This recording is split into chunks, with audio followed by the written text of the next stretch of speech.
लेकिन हाँ, रणनीति साफ है, बिकवाली आपको तेजी के लेवल पे करना है, ऊपर के लेवल पे आप बिकवाली करके चलेंगे। इसीलिए करीब करीब 23 अंक ऊपर, इनफैक्ट निफ्टी में हायर लेवल से फिर से एक बारी वापस सेल ऑफ आया और 8 अंकों के आसपास की अभी बढ़त देखने को मिले। मोर लेस फ्लैट निफ्टी कामकाज करा, लेकिन हाँ, बिकवाली 17,300 के आसपास, 17,330 का स्टॉप लॉस मेंटेन करेंगे। राजेश जी, निफ्टी बैंक अब तक तो आउट परफॉर्मेंस थी पिछले 3 दिन में, आज अंडर परफॉर्म कर रहा है उल्टा। अब तक रेजिलियंट था इस बिकवाली में, लेकिन आज बिकवाली ज़्यादा बड़ी है। क्या करें, यहां से जाएं बिकवाली करें या वेट करें अभी? देखिए, काफी इंपॉर्टेंट लेवल के पास अब बैंक निफ्टी ट्रेड कर रही है। हालांकि आज के सेशन में जिस तरीके से वीकनेस दिख रही है और हम 36,500 के लेवल पे ट्रेड कर रहे हैं, ऑलमोस्ट उसके नजदीक अब ट्रेड कर रहे हैं। और पुट राइटर्स का भी देखें कॉन्सेंट्रेशन 36,500 पे, तो ये एक इंपॉर्टेंट लेवल के आसपास अब बैंक निफ्टी ट्रेड कर रही है। और आज भी देखें तो 36,500 डिफेंड जरूर करने की कोशिश करेगा एक बार बैंक निफ्टी। लेकिन अगर ये ड्यूरिंग द डे ये लेवल टूट जाता है बैंक निफ्टी स्पॉट पे 36,500 का, तो हमें लगता है कि फिर सेलिंग और एक्सटेंड होते हुए दिख सकती है। और अगर हम इसके बैंक निफ्टी के कॉन्स्टिट्यूएंट्स को भी देखें, स्टॉक्स को भी देखें जो कि बैंक निफ्टी में है, वो स्टॉक्स में भी कहीं भी कोई एक अपमूव कहीं भी नजर नहीं आ रहा, कोई भी स्टॉक सपोर्ट नहीं दिखा रहा है। तो हमें लगता है कि इसमें भी रणनीति तो वही रहेगी, बाउंस अगर मिलता है तो बिल्कुल शॉर्ट करने की सलाह रहेगी। हालांकि अब यहाँ से ऑलरेडी हम 200 सवा 200 पॉइंट नीचे चल रहे हैं, तो हमें लगता है कि ये लेवल पे तो शॉर्ट करना थोड़ा रिस्की होगा।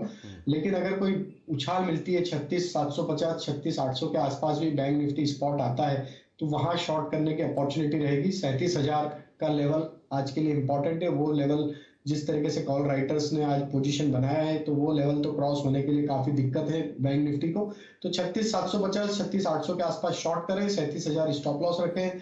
लोअर साइड में हमें लगता है वापस से अगर आप उछाल में बेच रहे हैं तो 36,600 36,500 तक की टारगेट के लिए आप बैंक निफ्टी को शॉर्ट किया जा सकता है। इवन सेकंड हाफ में अगर 36,500 टूटता है तो फिर और भी लोअर लेवल नीचे में आते हुए दिख सकते हैं। लेकिन उछाल में सलाह करने की बेचने की सलाह रहेगी 37,000 के स्टॉप लॉस से।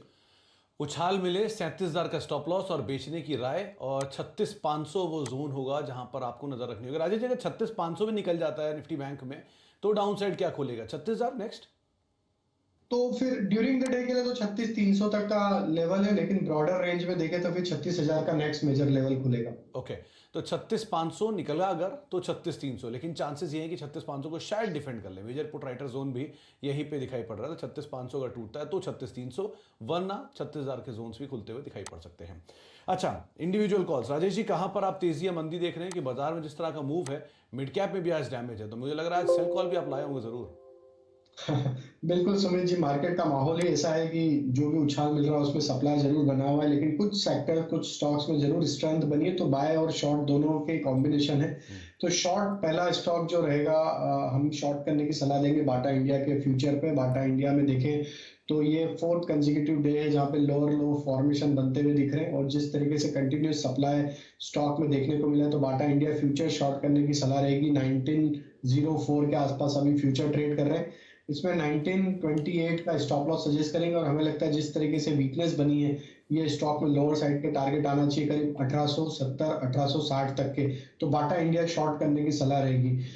जो स्टॉक हमें यहाँ पे प्रॉमिसिंग लग रहा है आज, वो केमिकल स्पेस में थोड़ा बाइंग इंटरेस्ट जरूर बना है, तो दीपक नाइट्राइट पे बाय करने की सलाह रहेगी। ये स्टॉक में ये थर्ड कंसेक्यूटिव वीक है जहाँ पे हायर हाई फॉर्मेशन बनते हुए दिख रहे हैं, स्ट्रेंथ कहीं ना कहीं लौटती हुई दिख रही केमिकल स्पेस में। तो दीपक नाइट्राइट फ्यूचर बाय करने की सलाह रहेगी। 2373 के आसपास ट्रेड कर रहा है।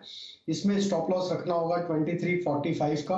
और अपसाइड के टारगेट हमें लगता है अगर निफ्टी जिस तरीके से यहाँ पे 17,200 के आसपास और यहाँ से सपोर्ट लेके थोड़ा भी पुल बैक आएगा, तो दीपक नाइट्राइट में हमें लगता है जो टारगेट आ सकते हैं वो आना चाहिए 2420 से लेकर 2430 तक के अपसाइड के लिए। दीपक नाइट्राइट को लॉन्ग करके ट्रेड किया जा सकता है। तो दो स्टॉक लॉन्ग साइड करेंगे। और तीसरा स्टॉक जो हमें अट्रैक्टिव लग रहा है वो है टेक महिंद्रा का। आईटी स्पेस में एक अच्छा बाइंग इंटरेस्ट बना हुआ है, तो टेक महिंद्रा उसमें से एक आउट परफॉर्मेंस दिखा रहा है। तो टेक महिंद्रा फ्यूचर बाय करने की सलाह रहेगी, जो कि अभी ट्रेड कर रहा है 1655 के आसपास।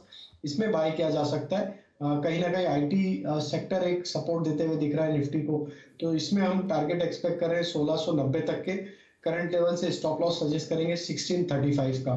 तो टेक महिंद्रा और दीपक नाइट्राइट बाय करना होगा और बाटा इंडिया पे शॉर्ट की ट्रेड यहाँ पे इनिशिएट करेंगे। तो बाटा इंडिया 1860 के टारगेट्स के लिए आप बिकवाली करके चल सकते हैं, लेकिन खरीदारी करेंगे दीपक नाइट्राइट में करीब 2430 रुपए के टारगेट्स के लिए आप तेजी देख सकते हैं वहां पर 2420 2430 के टारगेट्स के लिए। और टेक महिंद्रा करीब 1690 के टारगेट्स के लिए आप खरीदारी करेंगे, 1635 का स्टॉप लॉस यहाँ पर मेंटेन कर सकते हैं। आईटी वैसे भी आज एक अच्छा आउट परफॉर्म कर रहा है, तो इसीलिए टेक महिंद्रा चुना गया है यहाँ से। दो तीन नाम जहां पर एक बढ़िया मूव है, उसमें एक नाम आता है सिंजिन का। कुछ देर पहले बाइंग आई, करीब 600-650 रुपए के आसपास ये वापस ट्रेड कर रहा है। और यूनाइटेड स्पिरिट आज की तेज बिकवाली में भी एटलीस्ट अपने आप को होल्ड कर रहा है। क्या करें इन दोनों में? देखिए सिंजिन में मूव तो अच्छा आया है, सेटअप भी पॉजिटिव लग रहा है, वीकली चार्ट पे एक ब्रेकआउट भी जरूर बना है, लेकिन मार्केट का माहौल और मार्केट में जो सप्लाई बनी हुई है तो एक फॉलो बाइंग एक्शन एब्सेंट है इस स्टॉक में। लेकिन हमें लगता है कि जैसे ही स्टेबल होंगे मार्केट तो ये स्टॉक में एक अच्छा अपमूव यहाँ से बनते हुए दिख सकता है। इंट्राडे पर्सपेक्टिव से हमें लगता है कि थोड़ा सा साइलेंट ही रहेगा मूवमेंट, लेकिन अगले 1 या 2 सेशन में अगर मार्केट कहीं स्टेबल होता है तो बिल्कुल सिंजिन को यहाँ से बाय करने की सलाह रहेगी। जिस तरीके से ब्रेकआउट हुआ हमें लगता है 605 एक लेवल है, ये स्टॉप लॉस रखें। अपसाइड में हमें लगता है 640 से 650 तक की अपसाइड पोजिशनल बेसिस पे आते हुए दिख सकती है। यूनाइटेड स्पिरिट बिल्कुल एक स्टेबल काउंटर है, देखें तो मार्केट की वॉलेटिलिटी में बिल्कुल कहीं ना कहीं एक अलग ही वो स्टॉक ने अपने आप को एक डिफेंड किया हुआ है। और जिस तरीके से कंसिस्टेंट बाइंग एक्शन पिछले कुछ दिनों से इसमें देखने को मिल रही है, एक नैरो रेंज में स्टॉक अपने आप को कंसोलिडेट करते दिख रहा है। हमें लगता है जैसे ही स्टॉक में 934 का लेवल क्रॉस होगा तो एक अपसाइड का ट्रेड यहाँ से अच्छा बनते हुए दिखेगा। स्टॉक में 955 960 तक की अपसाइड आते हुए दिखेगी, लेकिन 934 के लेवल को क्रॉस करने का वेट करें, फिर वहां पे बाय इनिशिएट करें। उस समय आप स्टॉप लॉस रखें करीब 920 का टारगेट, फिर हम प्रोजेक्ट जो कर रहे हैं करीब 955 960 तक के आते हुए दिख सकते हैं। ओके, तो अभी नहीं, लेकिन हाँ ऊपर के लेवल पे आप जरूर बाय कर सकते हैं। यूनाइटेड स्पिरिट्स तेजी के लिए बेटर है, सिंजिन को अभी आप अवॉइड करें, ज़्यादा बेटर रहेगा। आज सुबह से ही राजेश जी कई सारे सवाल, कई सारे जो व्यूअर्स हैं उनकी तरफ से आ रहे हैं इंडिया बुल्स हाउसिंग को लेकर। ब्लॉक हुआ, मैनेजमेंट फेरबदल की बातचीत है और वॉल्यूम काफ़ी है और अनुमान था कि जो लोअर लेवल से ब्लॉक है उसके बाद मूव करेगा, लेकिन ये शेयर उल्टा डे लो के आसपास ट्रेड कर रहा है। 5 मिनट भी क्वाली है। क्या किया जाए? पोजीशनल तौर पे इंडिया बुल्स हाउसिंग में फिलहाल तो बैन में है, तो फ्यूचर में तो जहाँ पर लॉन्ग की सिचुएशन नहीं है, लेकिन अदरवाइज किस तरह की रणनीति रखें आप? तो देखिए काफी दिनों से अटकलें चल रही थी और आज कहीं ना कहीं वो न्यूज टर्न आउट होते हुए दिखी, और आज जो एक्शन देखने को मिला स्टॉक में, ऊपर से जो सप्लाई बना है, हमें लगता है वापस स्टॉक अपने जो इम्पोर्टेंट सपोर्ट एरिया है 240 वो टेस्ट करते हुए दिखेगा। वहां पे एक अच्छा सपोर्ट है स्टॉक को। हालांकि F&O में बैन है तो काफी कुछ एक्शन सिर्फ कैश सेगमेंट में होते हुए दिखेगी। तो थोड़ा और सप्लाई लगे आता हुआ दिख रहा है। हमें लगता है कि यहाँ से 240 ये एक अच्छा लेवल होगा, वहां पे अगर ये स्टॉक अवेलेबल होता है तो वहां पे बिल्कुल बाय किया जा सकता है 230 के स्टॉप लॉस से। और पुल बैक में हमें लगता है वापस से स्टॉक में एक अपसाइड का मूव आगे आने वाले दिनों में देखने को मिलेगा, तो थोड़ा वेट करें।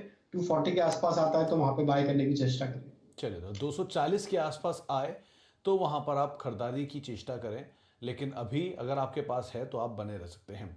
बातचीत के दौरान ही बाजार दिन के निचले स्तरों के करीब पहुंच गया है वापस। 17,212 ये निफ्टी का जोन है और दिन के निचले स्तरों पर निफ्टी ट्रेड करता हुआ करीब करीब फ्लैट टू नेगेटिव आपको जरूर दिखाई पड़ेगा, लेकिन जितनी बढ़त थी निफ्टी की वो पूरी तरह से वॉश आउट हो चुकी है। 17,212 के जोन्स में कामकाज करते हुए और निफ्टी सेंसेक्स में भी करीब करीब 200, निफ्टी बैंक करीब 229 अंक नीचे है, आधा परसेंट बिकवाली वहां पर है, और सेंसेक्स भी रफली 8-9 अंक नीचे कामकाज कर रहा है। हायर लेवल से 500 550 की गिरावट पूरी दिखा चुका है। 2-3 नाम और देखते हैं जहां पर कुछ बढ़िया पोजीशन फ्रेश लॉन्ग साइड पे बनते हुए दिखाई पड़ रही है। उसमें एक नाम आता है इन्फोसिस।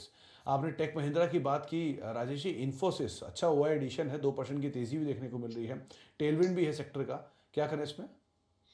तो बिल्कुल देखिए कहीं ना कहीं आईटी सेक्टर, जैसा हम बता रहे हैं कि आईटी सेक्टर ही कहीं ना कहीं एक ऐसा सेक्टर है जो कि निफ्टी को कहीं ना कहीं डिफेंड करने की कोशिश कर रहा है। इन्फोसिस में एक अच्छा कंसोलिडेशन का ब्रेकआउट डेली सेटअप के हिसाब से देखें तो एक ट्रायंगुलर फॉर्मेशन का ब्रेकआउट भी इसमें होते हुए दिख रहा है। तो आज का क्लोजिंग काफी इंपॉर्टेंट रहेगा। अगर आज ये स्टॉक 1770 के ऊपर क्लोज होता है तो हमें लगता है कि ये स्टॉक में और भी अपसाइड का मोमेंटम कंटिन्यू होते हुए दिख सकता है। अपसाइड में हमें लगता है ये स्टॉक में फिर 1820 तक की अपसाइड के टारगेट आते हुए दिख सकते हैं, तो बिल्कुल बाय करने की सलाह है स्टॉक पे। 1750 के आसपास ट्रेडिंग स्टॉप लॉस रखें, अपसाइड के टारगेट 1820 तक आते हुए दिख सकते हैं। ओके, तो 1820 तक के टारगेट्स यहाँ पर आते हुए दिखाई पड़ सकते हैं। शॉर्ट साइड पर टीवीएस मोटर जोरदार बिकवाली, टोरेंट पावर जोरदार बिकवाली, अच्छा ओआई एडिशन और एक नैम इंडिया और देखिए 10.5% का ओआई एडिशन और करीब करीब 2.5 से 3% की बिकवाली यहाँ देखने को मिल रही है। क्या करें इसमें? देखिए टीवीएस मोटर में तो कल जब अनाउंसमेंट के बाद से ही स्टॉक में एक सप्लाई बनते हुए दिखा और आज स्टॉक में ऑलरेडी वीकनेस तो बनी हुई थी, जो पुल बैक बना था न्यूज के चलते वो भी कहीं ना कहीं सोल्ड आउट हुआ। और हमें लगता है कि जिस तरीके से स्टॉक में ब्रेकडाउन हुआ, ये स्टॉक में और भी लोअर साइड के टारगेट या लोअर साइड के लेवल देखने को मिल सकते हैं। 630 इसके लिए एक इमीडिएट लेवल है। हमें लगता है अगर वो लेवल भी तोड़ देता है तो स्टॉक फिर और फिसलता हुआ दिख सकता है। 615 तक भी हमें लगता है डाउन साइड कंटिन्यू होते हुए दिखेगी, लेकिन अब रिस्क रिवॉर्ड फेवर में नहीं है शॉर्ट करने के लिए, तो मेरे हिसाब से अभी अवॉइड करना चाहिए टीवीएस मोटर को। नैम इंडिया की बात करें तो जरूर ये स्टॉक में भी एक कंटिन्यूटी बनी हुई है। ये अगर हम इसका वीकली सेटअप देखें तो ये 6th कंसेक्यूटिव वीक है जहां पे हमने यहाँ पे देखा कि लोअर लो बनते हुए दिख रहे हैं। और जिस तरीके से कंटिन्यूस इस स्टॉक में सप्लाई बना हुआ है, हमें लगता है कि और भी यहाँ से बिकवाली आगे आने वाले टाइम में देखने को मिलेगी। 330 की तरफ ये हमें लगता है कि नेक्स्ट टारगेट आते हुए दिख सकते हैं। तो पुल बैक मिलता है कोई भी तो इसको शॉर्ट किया जा सकता है। 355 के आसपास का अभी ट्रेडिंग स्टॉप लॉस रखें। लोअर साइड के टारगेट होंगे 335 330 तक के। 335 330 तक के लोज निपॉन इंडिया में खुल सकते हैं। बिकवाली लगातार देखने को मिल रही है। इनफैक्ट ये छठा सेशन है जबकि यहाँ प्रेशर बनता हुआ दिखाई पड़ रहा है। बाजार दिन के निचले स्तरों पर कामकाज करते हुए 17,211, ऊपरी स्तरों से 170 अंकों की गिरावट निफ्टी में देखी जा चुकी है। आगे बातचीत करेंगे राजेश जी से, एक सस्ता ऑप्शन जानेंगे एक छोटे से ब्रेक के उस पर।